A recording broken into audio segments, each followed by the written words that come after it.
Okay, so we want to think about computational problem solving. We want to understand what does it mean to think computationally. That leads to the philosophical question. So what's computation? And like a good philosophical question, that leads to another deeper philosophical question. To answer that question of what's computation, let's start by asking the question, what is knowledge? And as we're going to see, we can divide knowledge up into two parts. There's declarative knowledge, which we can think of as statements of fact, and there's imperative knowledge, or how-to methods. Statements of fact give us truth, but as we'll see, they don't necessarily help us think about how to find new information.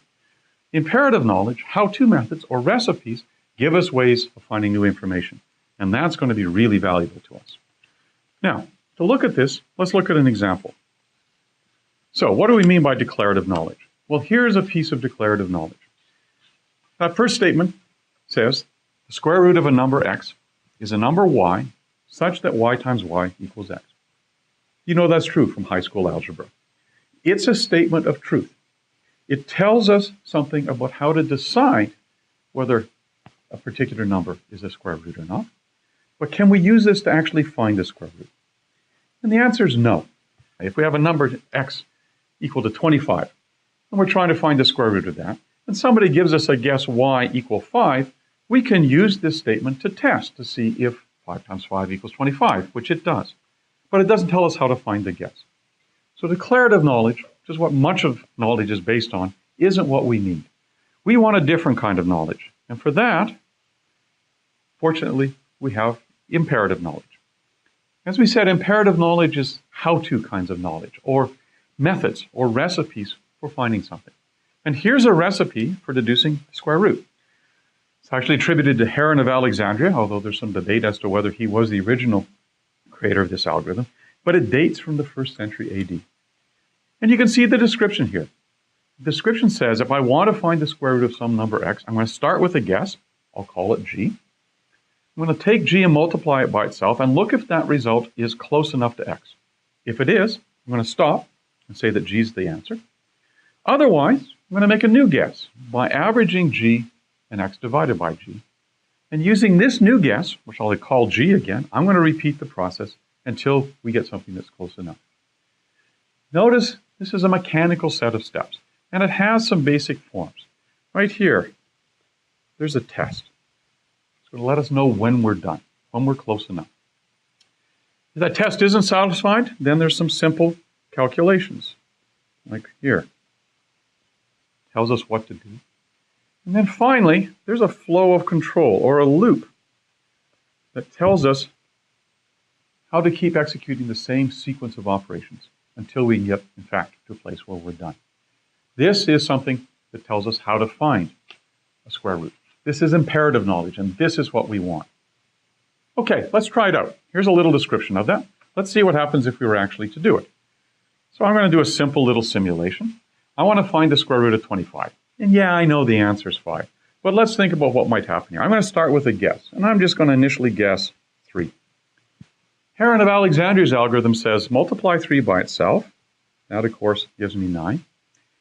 Is 9 close enough to 25? I don't think so. So let's get x divided by g, which is about 8.33.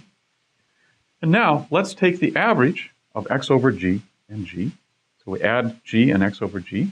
Take the average of that, and we get 5.67.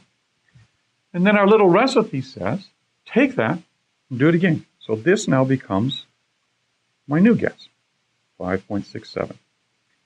I multiply those together. I happen to know that comes out to be about 32.5. Getting closer to 25, but it ain't there yet, so that's not close enough. Again, let's take x divided by this g, which turns out to be about 4.41. And then I take g and x over g, and I average them, and I get 5.04.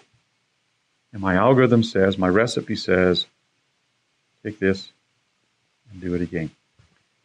5.04 multiplied by itself is about 25.4.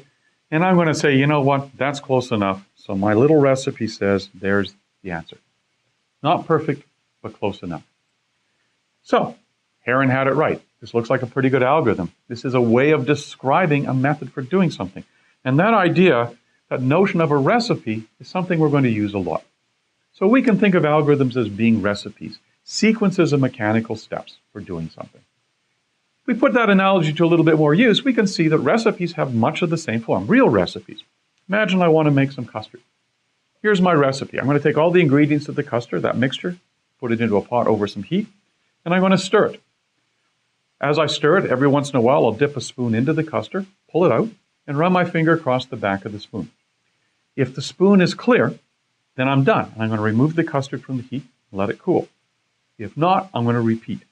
And notice what we have here. Again, we've got a test right there. And we've got a way of, in fact, changing the flow of control. So normally the flow runs this way. But based on that test, we have a way of going back up and continuing the path. And this pattern is something we're going to repeat a lot. So we want to capture recipes. And we need to figure out how to get the computer to do that for us, which is what we're going to talk about next.